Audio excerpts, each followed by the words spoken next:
Olá, tudo bem? Meu nome é Juliana Garcia, esse é o Intensivo Pedagógico e a nossa resenha pedagógica de hoje ela será sobre o tema mais votado aqui na nossa enquete do YouTube. Nós vamos falar sobre Magda Soares e o livro dela que se chama Letramento, um tema em 3 gêneros. O livro tem esse título porque nele a autora vai abordar 3 publicações ou 3 artigos que ela construiu, todos eles falando sobre a mesma temática, sobre o letramento. Antes que eu me esqueça, eu vou deixar aqui nos cards um outro vídeo que também fala sobre a temática letramento, mas na perspectiva da Emília Ferreira.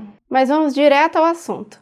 A primeira informação que a autora vai trazer para a gente é justamente a diferença entre letramento e alfabetização. Segundo Magda Soares, a alfabetização ou o juntar letrinhas, ele é uma parte do processo. E em termos pedagógicos, ele significa quase sempre ensinar um código, codificar ou decodificar uma língua. Ele também é entendido como uma técnica ou tecnologia e, por fim, um sistema convencional de escrita. É muito frequente as pessoas confundirem alfabetização com letramento ou mesmo achar que são sinônimos. E a primeira informação que eu te adianto é que eles não são. Há também quem acredite ou defenda que apenas esse exercício de juntar as letrinhas ou de fazer uma representação entre o som e a escrita ele é suficiente para vivermos em sociedade, mas a autora ela não concorda com isso. Na verdade, ela vai falar que essa explicação ela tem bases históricas. Por exemplo, até os anos 40, o Censo Nacional ele identificava quem era alfabetizado ou não fazendo uma simples pergunta. Você sabe escrever o seu nome? Naquela época, a linguagem e a escrita ela era utilizada muito pouco e escrever o nome era algo suficiente para assinar os documentos principais. Após os anos 40, a sociedade evolui, as coisas mudam e o censo começa a fazer uma outra pergunta. Dessa vez a pergunta era: você sabe escrever e ler um bilhete simples? Mas as coisas mudaram e os tempos mudaram e apesar de sabermos que escrever bilhete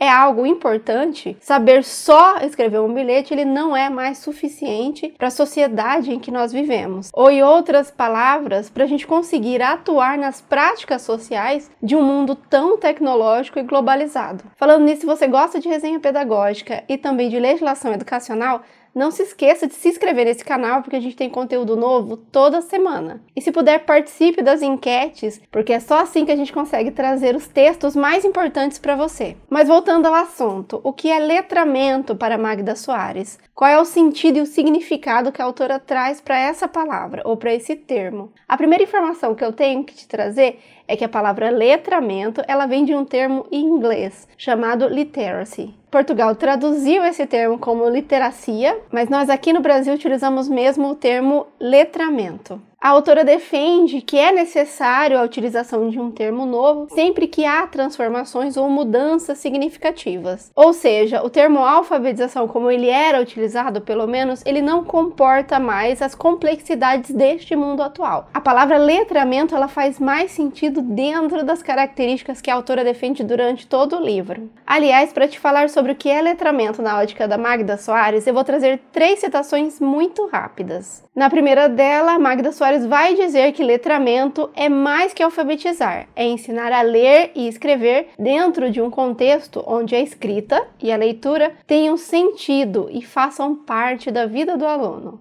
Em seguida, ela diz que o letramento compreende tanto a apropriação das técnicas para a alfabetização, quanto esse aspecto de convívio e hábito de utilização da leitura e da escrita. E, por fim, que o letramento é o estado ou condição de quem se envolve nas numerosas e variadas práticas sociais de leitura e escrita.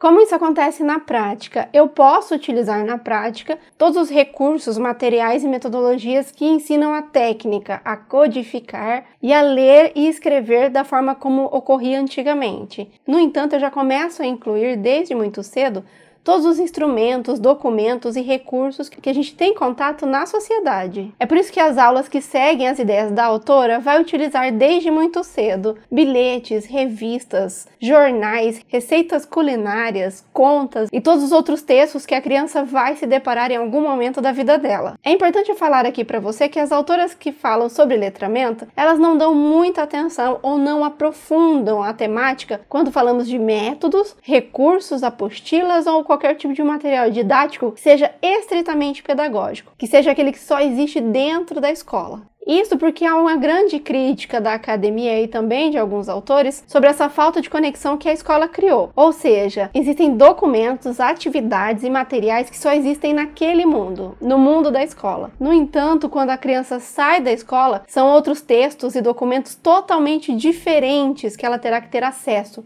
que ela deverá compreender. E é aqui que os autores vão introduzir a sua crítica. Será que ensinar com recursos tão diferentes do mundo vai ajudar a nossa preparação dos alunos para viver nesse mesmo mundo? Será que nós estamos ajudando efetivamente as crianças a compreenderem todos os textos que elas vão ter acesso fora da escola? Ou estamos focados só em apostilas e outros materiais que só existem em um único ambiente? Mas o que a autora fala efetivamente sobre esse assunto? Ela cita literalmente: por meio da escolarização, as pessoas podem se tornar capazes de realizar tarefas escolares de letramento, mas podem permanecer incapazes de lidar com usos cotidianos da leitura e escrita em contextos não escolares, em casa, no trabalho e no seu contexto social. De fato, o termo letramento funcional foi criado justamente para ampliar o conceito de letramento definido pela escola, acrescentando a ele comportamentos letrados cotidianos que a aprendizagem formal em contextos escolares não parece promover. Daqui a pouco eu retorno para a gente falar um pouquinho mais sobre letramento funcional. Outra defesa da autora é em relação à sociedade em que vivemos. Segundo ela, como a nossa sociedade é cada vez mais grafocêntrica, cheia de registros e informações escritas, nós precisamos ir além da alfabetização. Nós precisamos não ensinar só a ler e a escrever, mas também fazer o uso competente e frequente da leitura e da escrita. É por isso que os dois processos eles são conectados, eles devem caminhar juntos, ou em termos pedagógicos, eles são processos indissociáveis, simultâneos e interdependentes. Além disso, a autora também diz que existem outros aspectos positivos que serão proporcionados pelo letramento. E isso porque o letramento altera na vida do indivíduo seu estado ou condição em aspectos sociais, psíquicos, culturais, políticos, cognitivos, linguísticos e até mesmo econômicos. A autora também vai dizer que existem algumas dimensões do letramento, ou alguns fatores que os autores veem como muito importantes. A primeira dimensão é a dimensão social, que tem relação com as práticas sociais que eu faço por meio da compreensão da escrita e da leitura. São os conhecimentos que me permitem viver em contexto social e agir sobre o meu contexto social. A segunda dimensão é a dimensão funcional, e é exatamente essa dimensão que a Unesco utiliza. Sendo assim, a Unesco define que uma pessoa é funcionalmente letrada quando pode participar de todas aquelas atividades nas quais o letramento é necessário para o efetivo funcionamento de seu grupo e comunidade, e também para capacitá-la a continuar usando a leitura, a escrita e o cálculo para o seu desenvolvimento e o da sua comunidade. Também há a dimensão revolucionária, e ela tem esse nome porque ela está estritamente ligada à ideia de transformação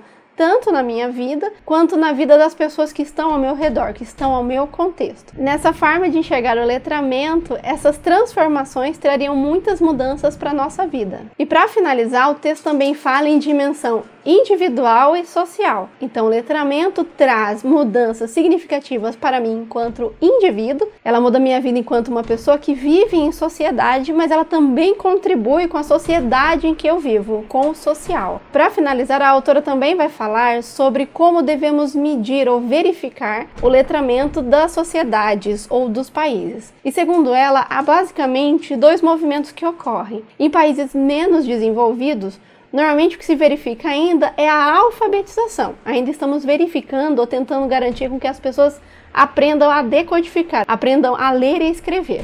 Enquanto isso, os países desenvolvidos já verificam ou já estão preocupados com o letramento. No entanto, a autora vai falar que fazer essa verificação ou essa medição ela é muito complexa. Primeiro, porque letramento ele pode ser compreendido pelas pessoas, pelas instituições e também pelos países em formas muito diferentes. Então ter uma medida única, ela é muito difícil. Mas mesmo com essa dificuldade, ela fala que é adequado sim tentarmos verificar uma informação geral, mínima, sobre o letramento, para que essa verificação seja realizada. Ou nas palavras da autora, a discussão feita evidencia que avaliar e medir o letramento é uma tarefa altamente complexa e difícil. Ela exige uma definição precisa de letramento, indispensável, como parâmetro para a avaliação e a medida. E é justamente dentro desse contexto que a autora vai falar sobre as formas como a verificação e a medição vem ocorrendo no país. E segundo a autora, é inviável a medição ou a verificação pela autoavaliação, como ocorria com o censo, quando pergunta se uma pessoa sabe escrever um bilhete ou não, porque esse tipo de pergunta pode ser respondido, interpretado ou verificado de diversas formas. A autora também não acredita em verificações ou medições feitas pela escola, justamente porque nem toda escola vai utilizar textos do mundo real ou atividades que verifiquem se os alunos também estão preparados para ler e reconhecer os textos que há no mundo ou se eles estão treinados para verificar só o que há na apostila ou no livro didático. Lembre-se que letramento ele vai ter sempre esse caráter de eu conseguir entender os textos da escola, mas eu também estar preparado para viver no mundo, um mundo que é globalizado. E para finalizar, a autora vai defender o estudo por amostragem. Esse tipo de estudo é feito a partir da coleta de dados de um grupo certo de pessoas no país. A partir da seleção dessas pessoas, são aplicados testes, provas e verificadas as informações de forma mais complexa e também aprofundada. E é justamente por isso que a amostragem traria informações mais completas. A autora também fala que letramento é um direito humano absoluto, independente das condições econômicas e sociais em que um dado grupo humano esteja inserido. Justamente por isso que ela vai defender a avaliação e a medição do letramento para nós verificarmos se esse direito está sendo garantido. Para finalizar, se você está estudando para concurso, lá no Intensivo Pedagógico, agora a gente começa a segunda parte, onde nós vamos verificar como é que esse conteúdo cai na prova. Eu também separei 28 questões comentadas e um quadro resumo para você estudar bastante essa temática. Além disso, se esse vídeo foi útil para você, por favor, curta, porque é só assim que eu fico sabendo se você quer que eu traga ou não esse tipo de conteúdo para o YouTube. Por hoje é só, um abraço e até a próxima!